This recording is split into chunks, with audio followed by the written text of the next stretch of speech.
O Senhor esteja convosco. Ele está no meio de nós. Proclamação do Evangelho de Jesus Cristo segundo Lucas.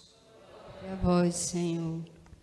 Naquele tempo, Jesus disse aos fariseus: Havia um homem rico que se vestia com roupas finas e elegantes e fazia festas esplêndidas todos os dias. Um pobre, chamado Lázaro, cheio de feridas, estava no chão à porta do rico. Ele queria matar a fome com as sobras que caíam da mesa do rico, e além disso vinham os cachorros lamber suas feridas. Quando o pobre morreu, os anjos levaram-no para junto de Abraão. Morreu também o rico e foi enterrado. Na região dos mortos, no meio dos tormentos, o rico levantou os olhos e viu de longe a Abraão com Lázaro ao seu lado. Então gritou: Pai Abraão, tende piedade de mim. Manda Lázaro molhar a ponta do dedo para me refrescar a língua, porque sofro muito nestas chamas. Mas Abraão respondeu: Filho, lembra-te que tu recebeste teus bens durante a vida, e Lázaro, por sua vez, os males. Agora, porém, ele encontra aqui consolo e tu és atormentado. E, além disso, há um grande abismo entre nós. Por mais que alguém desejasse, não poderia passar daqui para junto de vós, e nem os daí poderiam atravessar até nós. O rico insistiu: Pai, eu te suplico, manda Lázaro à casa do meu pai, porque eu tenho 5 irmãos. Manda preveni-los, para que não venham também eles para este lugar de tormento. Mas Abraão respondeu: Eles têm Moisés e os profetas, que os escutem. O rico insistiu: Não, pai Abraão, mas se um dos mortos for até eles, certamente vão se converter. Mas Abraão lhe disse: Se não escutam a Moisés nem aos profetas, eles não acreditarão, mesmo que alguém ressuscite dos mortos. Palavra da salvação. Glória a vós, Senhor. Per evangelica dicta deleantur nostra delicta. Filhos, algumas breves premissas para entendermos bem a palavra de Deus no dia de hoje. Premissas são aquelas considerações sem as quais você pode não entender o que está acontecendo aqui. Primeiro, cuidado com aquela história de dizer quem morreu está dormindo. Biblicamente, isso não se sustenta. Já no Antigo Testamento, embora lá nos começos dê a entender que é isto mesmo, uma espécie de sono, mas já no Antigo Testamento se denota a fé do povo judeu, do povo de Israel, de que a morte não é a última coisa que acontece na vida de alguém. Se fala da região dos mortos. E a coisa é tão séria que até Jesus toma esta fé de Israel e coloca também o ensino aí. Um morreu, foi para junto de Abraão, outro morreu, foi para o inferno. Ponto. Esse negócio está dormindo para esperar acordar, toma cuidado com aquele povo que chega oferecendo estudo bíblico, onde se escolhe alguns pedacinhos da Bíblia e não se transmite a Bíblia toda. Tome cuidado com isso. Segundo, céu e inferno são eternos. Não tem essa história de dizer que o inferno é provisório e depois fulano sai de lá. Quem entrou no inferno não sai mais. Existem e são eternos. Uma só vez o homem morre. Depois disso vem o juízo. Carta aos Hebreus, capítulo 9, versículo 27. Portanto, não se iludam com o espiritismo que prega a reencarnação, onde cada um é o seu próprio salvador. Não.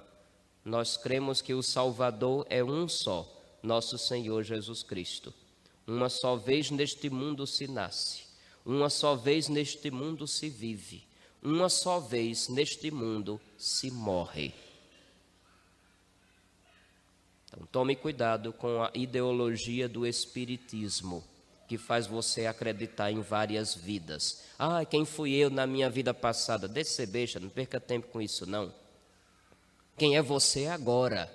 Isso é o que importa. E quem será você para a eternidade? Isso é o que mais importa. Terceira premissa: os mortos não voltam para falar com ninguém. Tome cuidado. Ah, padre, mas eu estava com saudade de vovô, fui lá numa sessão e o vovô falou comigo. Deixa de ser besta. Morto não volta para falar com seu ninguém, nem para dar doutrina, nem ensinamentos de luz ou de trevas que sejam.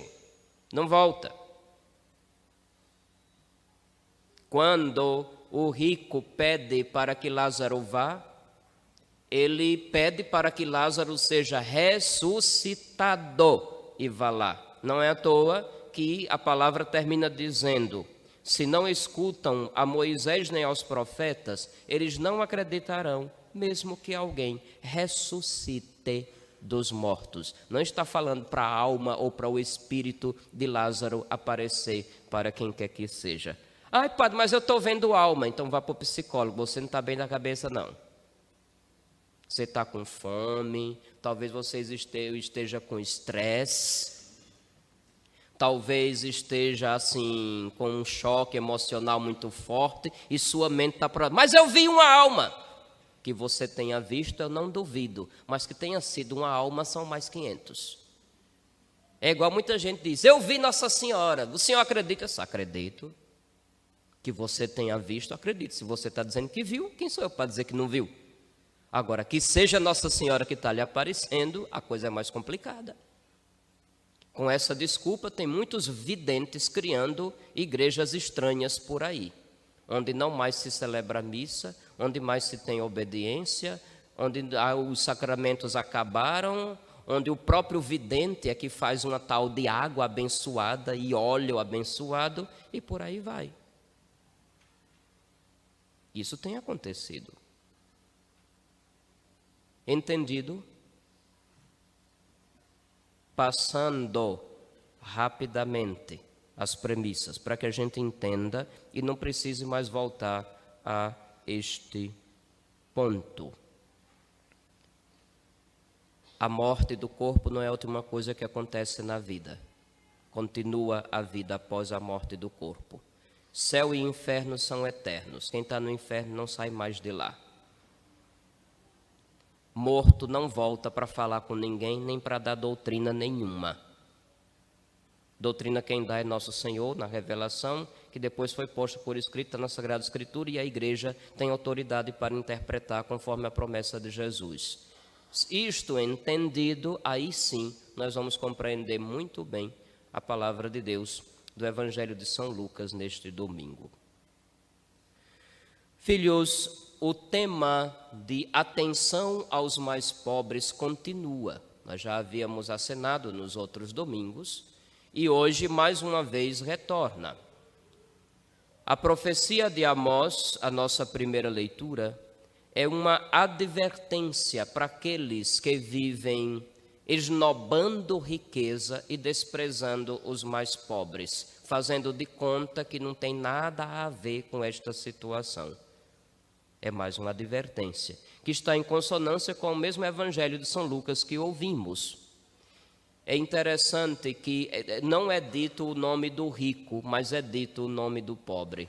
O pobre era desprezado pelo rico todos os dias, que até ignorava o nome, mas o rico também ignorava que aquele pobre era conhecido e amado por Deus. Deus ama os pobres com predileção, já disse, ainda semana passada lembramos isso. E antes que alguém com marxismo na cabeça venha dizer, então se Deus ama os pobres, Ele odeia os ricos, porque agora é tudo nós contra eles, é tudo luta de classes. Não, a igreja não prega luta de classes, nem nós contra eles. Deus quer que todos se salvem e cheguem ao conhecimento da verdade. Essa é a vontade de Deus. E a igreja, fiel à vontade de Deus, deve anunciar esta salvação em Jesus Cristo e deve chamar todos à conversão. Ninguém é condenado pelo fato de ser rico, nem mesmo da parábola. Ele não foi condenado pelo fato de possuir. Ele foi condenado porque não teve compaixão do pobre, porque desprezou o pobre, porque fez aumentar e se prolongar o sofrimento do pobre. Foi por isso que ele foi condenado.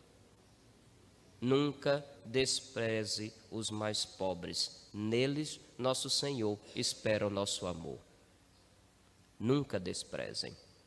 Também o pobre não foi ao céu porque pelo simples fato de ser pobre. Não se entra em detalhes, mas uma coisa que fica característica do pobre é a sua humildade. Diz lá o salmo que foi cantado hoje, o Salmo 145. O Senhor é fiel para sempre, faz justiça aos que são oprimidos. Ele dá alimento aos famintos, ele liberta os cativos. Deus ama os pobres com predileção. Entre os filhos, um pai ou uma mãe vai amar mais aquele que mais tiver necessidade. É assim que é a lógica do amor. Então, entre os filhos de Deus que estão neste mundo, os mais pobres são objeto de uma atenção especial de nosso Senhor.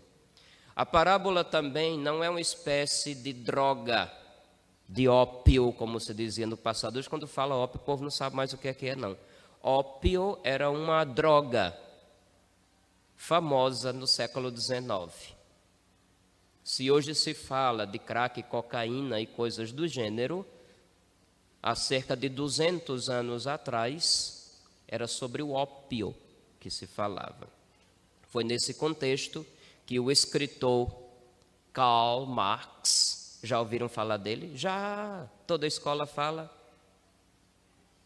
Foi por conta de Karl Marx que surgiu, por exemplo, a Revolução Bolchevique, que matou milhões, que surgiu um Lenin da vida, um Stalin da vida, um Fidel Castro da vida, e tantas outras figuraças que hoje em dia querem atualizar, cada um querendo colocar as ideias de Marx em prática da forma mais perfeita. E quando tentam colocar as ideias de Marx em prática da forma mais perfeita, o que é que acontece? Fome, pobreza, ditadura, falta de liberdade, perseguição religiosa, porque não é somente contra a Igreja Católica, é a religião como um todo. É isso que acontece quando tentam colocar as ideias de Marx em prática da forma mais perfeita. Karl Marx dizia que a religião era o ópio do povo, porque era uma espécie de narcótico. Fazia o povo ficar como que drogado, alheio à realidade, esperando, segundo Marx, uma espécie de céu ou paraíso ilusório que nunca chegava. Segundo Marx, a religião seria utilizada como desculpa para manter os pobres na pobreza. Coitado, ele esqueceu de tanta coisa que a igreja realizou ao longo dos séculos. Marx viveu na Inglaterra, se eu não estou enganado, e foi lá, na Grã-Bretanha, no Reino Unido, que ele escreveu as suas teses. Ele certamente ignorou toda a obra de caridade que a igreja promoveu em séculos, que não é simplesmente dar esmola para os pobres. Ele certamente ignorou toda a obra de educação que já no seu tempo acontecia em diversas partes do mundo, graças à igreja. Ele ignorou a existência dos hospitais, que só foram possíveis graças à ação da igreja. Ele ignorou tanta gente que, renunciando às suas posses, foi se dedicar aos mais pobres, lá onde ninguém queria ir nem dar atenção. Ele ignorou tudo isso. Mas até hoje tem imbecil que acredita nessas teses. E até transformaram isso em partido político, mas eu não vou entrar no mérito, senão já vão dizer logo que o padre está contra fulano, a favor de Beltrano. Com tanto candidato, parece que só existe 2. É terrível, né? Pois bem, o rico foi condenado porque não deu atenção aos pobres. A opressão dos pobres é um dos pecados que clamam aos céus. Nunca esqueçamos disso. Padre, mas eu não maltrato quem chega na minha porta, nenhum pobre. Mas as suas escolhas podem colaborar com certos sistemas que oprimem os mais pobres. É por isso que a palavra de Deus, a doutrina da igreja, também deve servir como critério antes de escolher um candidato. Semana que vem será a eleição. A gente não pode fazer de conta que a eleição não vai acontecer no Brasil e na igreja não se pode tocar no assunto. Porque quando eu falo disso, o padre está fazendo do púlpito um palanque. Então a pessoa que diz isso não entendeu nada da igreja, não entendeu nada do evangelho. Não conhece a doutrina social da igreja que manda os pastores advertirem o rebanho sobre critérios na hora de votar. Isso não é de agora não. Há muito tempo a igreja já instrui nesse sentido. Há muito tempo. Não estou dizendo nenhuma novidade. Eu não tenho o direito de dizer votem fulano de tal. Isso eu não posso fazer. De jeito nenhum. Agora, se tiver alguém que seja diretamente contrário a todos os valores que eu creio e que faça o possível para que vocês também creiam e ponham em prática, para que a luz do evangelho ilumine este mundo, então eu vou dizer, o fulano de tal não vale um conto. Não voto nem aconselho, votar. Mas hoje se a gente diz isso, aí logo logo vem alguém querendo fazer processo. Paciência. Eu aconselho vocês a entrarem no site do Provida de Anápolis. Já ouviram falar? Não? Provida é uma instituição ligada à igreja da Diocese de Anápolis, no estado de Goiás. Anápolis é uma cidade que fica entre Brasília e Goiânia. É uma das regiões mais católicas do país, se vocês não sabem. O Provida de Anápolis, ele acolhe mulheres grávidas ou em situação de risco para ajudá-las nas necessidades, especialmente em gestação e cuidado da infância. O padre Luiz Carlos Lodi, ele desenvolveu o chamado método PPP, para que você tenha critério antes de votar. O que é PPP? Partido, passado e propostas. São 3 filtros que você deve examinar. Porque quando o sujeito está dentro do Congresso, ele vai ter que obedecer ao partido. Se ele não fizer o que o partido quer, ele é expulso. E a depender do caso, pode até correr o risco de perder o mandato. Mas eu vou votar em fulano, que é católico, sempre vem à missa. Qual é o partido dele? Você sabe o que é que o partido dele defende? Você sabe o que é que o partido dele vai obrigar ele a fazer depois que estiver lá dentro? Hoje em dia, com a internet, é fácil saber o que os partidos pensam e o que querem para o país. É só entrar no site, está tudo lá. Primeiro filtro, partido. Segundo filtro, o passado daquela pessoa. O que ele já fez ou deixou de fazer, por que conseguiu ou por que não conseguiu. Ele tem, de fato, se empenhado naquilo que é justo pelo bem do povo? Ou apenas defendeu interesses do partido ou dos patrocinadores do partido? E o terceiro P é propostas. O que é que o candidato e o partido dele estão propondo? O que é que eles estão prometendo? Eu vou votar no fulano que está prometendo não sei quantos mil para quem estudar. Deixa de ser besta. Isso é demagogia, isso não vai acontecer. Põe os pés no chão. Ah, eu vou tirar todo mundo do SPC, como se fosse fácil. Tem promessas mirabolantes que parece que estão no mundo da lua. Não faz parte da realidade. E tem propostas que são uma verdadeira ameaça. Não vou entrar aqui em exemplos, porque senão já sabe o que é que vai acontecer. Vão dizer que eu voto em fulano ou que estou falando de Beltrano. PPP. Partido, Passado e Propostas. Entre no site do Provida de Anápolis. Tem um link chamado Partidos Políticos, uma coisa assim. Vocês vão ver muita coisa interessante. Recomendo e assina embaixo. A opressão dos pobres é um pecado que clama aos céus. E Deus nos livre de ser cúmplices, de apoiar quem oprime os mais pobres, os mais indefesos, aqueles que não podem falar por si ou defender a sua própria vida, estão aí incluídos. Lembrem, meus filhos, a gente só nasce uma vez neste mundo. A gente só vive uma vez neste mundo. E se a única vida que a gente tem neste mundo se tornar refém de ideologias contrárias à palavra de Deus, eu tenho medo do que será a nossa eternidade, se assim nós procedermos.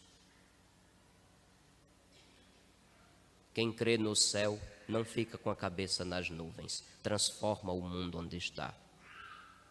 Quem crê na eternidade não perde tempo, porque sabe que a passagem neste mundo é rápida.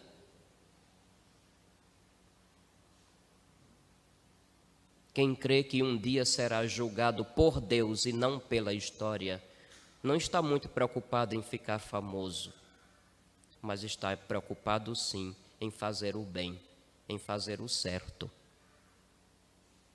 e ajudar outros a fazer a mesma coisa. Que esses princípios falem fundo à nossa consciência.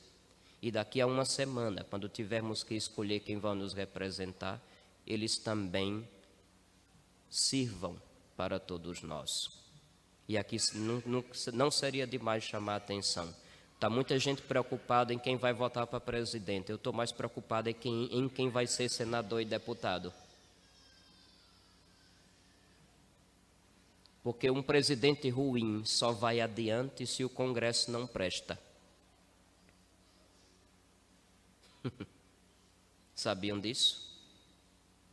E um presidente bom não vai conseguir fazer nada de bom se o Congresso não presta. Sabiam disso?